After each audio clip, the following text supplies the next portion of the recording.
Bonjour toi, oui toi. Toi qui sens que ça va devenir de plus en plus compliqué de tourner les vidéos tant il fait chaud et tant les projecteurs que j'ai, mais que vous ne voyez pas, dégagent vraiment beaucoup trop de chaleur pour moi, ce nouveau numéro est fait pour toi. Aujourd'hui dans ce numéro consacré aux sorties du mois de mai, que dois-tu absolument voir? Non pas dans les salles, mais chez toi, air.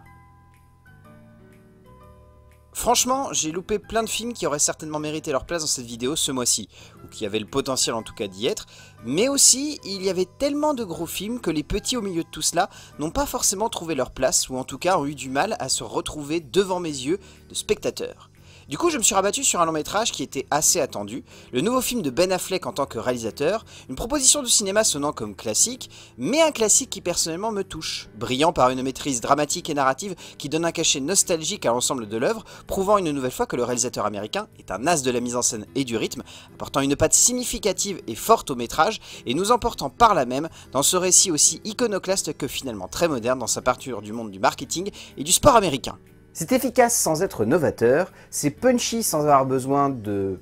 trop créatif, et surtout extrêmement énergique sans avoir besoin de trop en faire.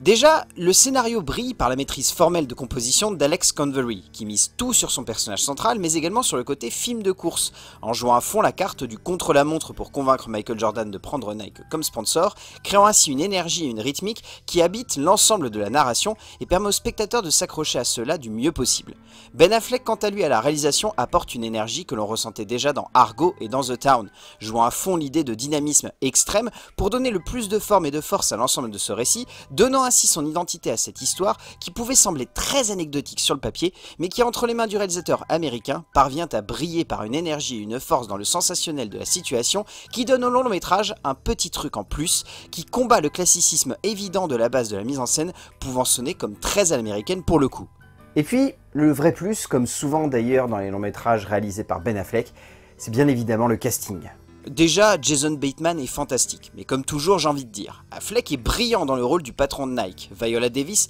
est folle dans le rôle d'une mère aussi forte que finalement très stratégique, et surtout, il faut bien avouer que la présence charismatique de Matt Damon, retrouvant ainsi Affleck, est un vrai bonus pour l'ensemble du métrage, l'acteur étant une nouvelle fois fantastique. Au fond, bien évidemment que l'on pourrait résumer cette histoire vraie à son côté très américain, à son jeu avec l'époque, à son aspect marketing forcé et à la glorification de ce rêve monétaire américain. Mais Affleck, encore une fois, apporte son petit plus pour nous offrir un moment de cinéma qui brille par sa forme, par sa force, par son énergie cinématographique, qui habite chaque moment d'une œuvre ne sonnant pas comme une révolution, mais comme efficace pour ce qu'elle veut nous montrer, soit un genre de mix entre un film de potes, un film de braquage, et une œuvre surtout bourrée de passion pour son sujet, et c'est cela que l'on veut retenir. Vous l'aurez compris, donc foncez voir Air. C'est peut-être pas le film le plus révolutionnaire du monde, c'est clairement pas l'un des films les plus créatifs que j'ai eu l'occasion de vous proposer dans cette émission, mais c'est un film qui, je trouve, représente parfaitement ce que j'attends d'un long métrage simple et efficace, du divertissement, de l'énergie, du rythme et une certaine forme de classitude.